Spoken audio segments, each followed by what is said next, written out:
వీడు నందిని ఇంటి పక్కన చేరాడా? వీడు గుడిలో ఉంటేనే నందినిని నాకు కాకుండా ఆపాడు.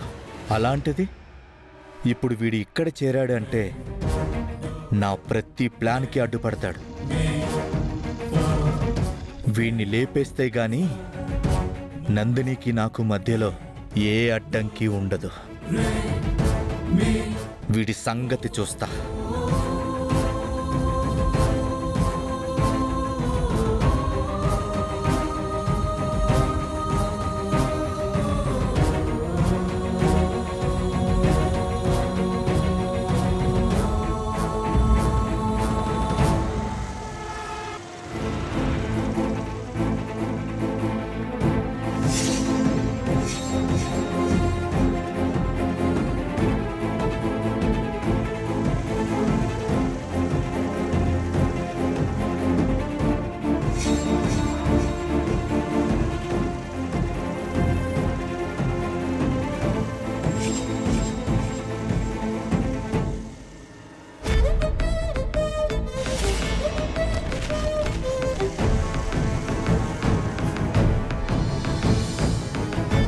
ఏమండి ఏమండి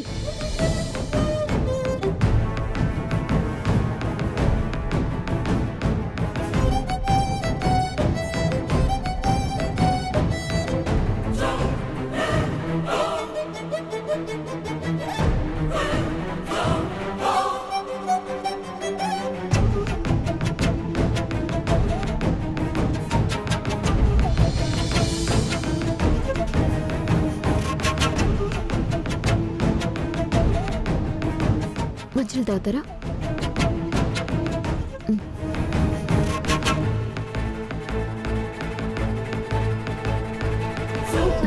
చాలా థ్యాంక్స్ అండి. ఈ ఎండకి తట్టుకోలేక కళ్ళు తిరిగి పడిపోయాను. ఈసారి ఎండలు బాగా ఎక్కువగా ఉన్నాయండి.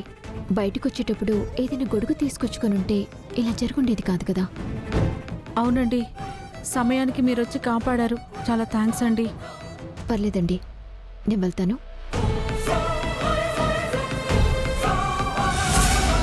మేడం, ఆ సారు బాలాగారే కదా? పక్కనే ఉన్నది ఆయన భార్య త్రిపురనే కదండి? అవునండి. మీకు మా అక్క బావగారు తెలుసా? తెలుసండి. కొన్ని సంవత్సరాల క్రితం నా భర్త బాలాగారి దగ్గర కార్ డ్రైవర్గా చేశారు. అలాగా? కానీ త్రిపుర గారు కడుపుతో ఉన్నప్పుడు కొన్నాళ్ల క్రితం నా దగ్గరకు వచ్చారు. మా అక్క కడుపుతో ఉన్నప్పుడు మీ దగ్గరికి వచ్చిందా? ఎందుకు వచ్చిందండి? ఆ రోజు నా పేరు త్రిపుర.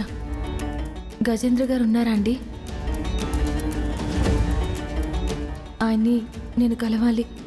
ఆయన ద్వారా నేను ఒక ఇంపార్టెంట్ విషయం తెలుసుకోవాలి. మా ఆయన ఇంటికొచ్చారు.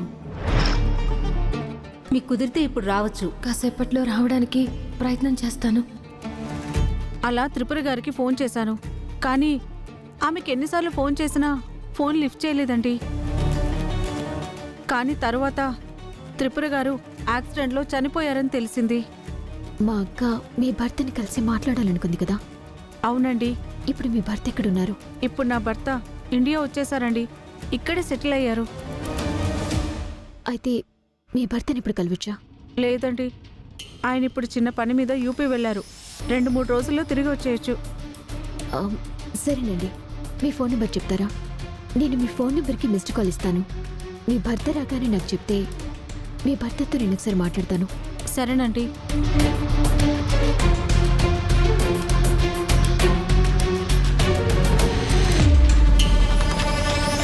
సరేనండి, జాగ్రత్తగా లేవండి.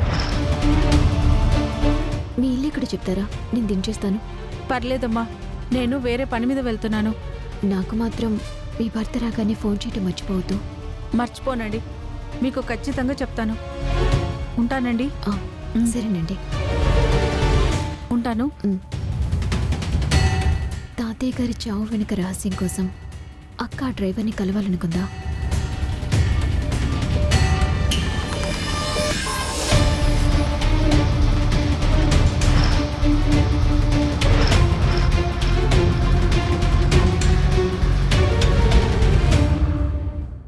లారీ లారీ ఇదే మనం ఉండబోతున్న ఇల్లు. ఇక నుంచి మనం ఉండబోయేది ఇక్కడే. కొత్తగా వచ్చాం కదా, గృహప్రవేశం చేశాం కదా, ఇప్పుడు పాలు పొంగించాలంట. లారీ మీ మమ్మీ వచ్చి పాలు పొంగిస్తుంది. తానే పాలు పొంగిస్తుంది. మనం ఇంట్లో హ్యాపీగా ఉండొచ్చు. సరేనా? పద వెళ్దాం.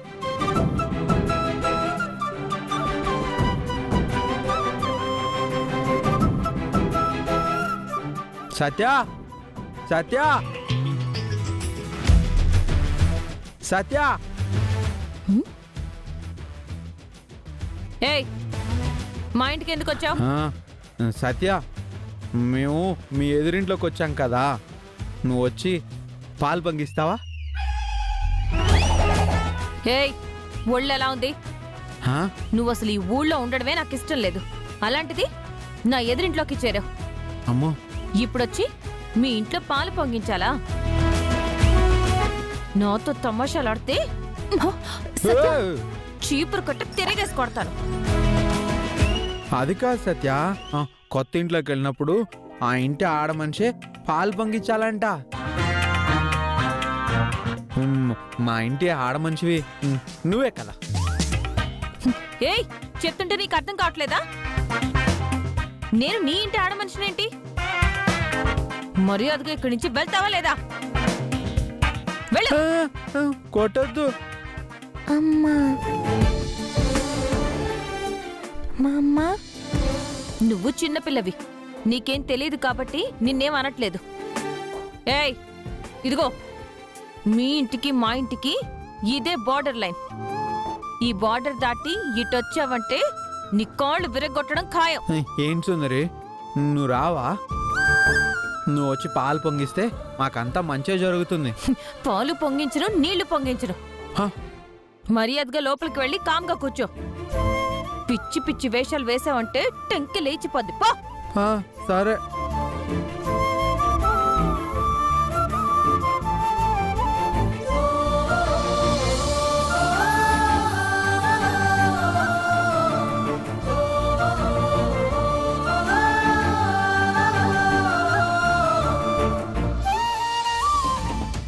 మనిషి గతి ఇంతే. అందరూ ఇక్కడే ఉన్నారా? అమ్మయ్య. సత్య, నందిని, నా వారసుడు రాఖీ, నేను కఠిన నిర్ణయం తీసుకున్నాను. నేనిప్పుడు దాని గురించే చెప్తాను. నాన్న, అక్క అసలే కోపంగా ఉంది. ఇప్పుడు అవసరమా? ఇప్పుడే తేలిపోవాలి. ఒక్క నిమిషం. అమ్మ నందిని, ఒక్క నిమిషం రామ్మ. నీకు ఎలాగైనా పెళ్లి చేయాలని పోలేరమ్మ గుడి దగ్గర అనేసుకున్నానమ్మా. నీకు ఆ జితేంద్రకి ఎట్లాగైనా పెళ్లి చేస్తానని హారతి వెలిగించి అమ్మవారికి మొక్కేస్తానమ్మా.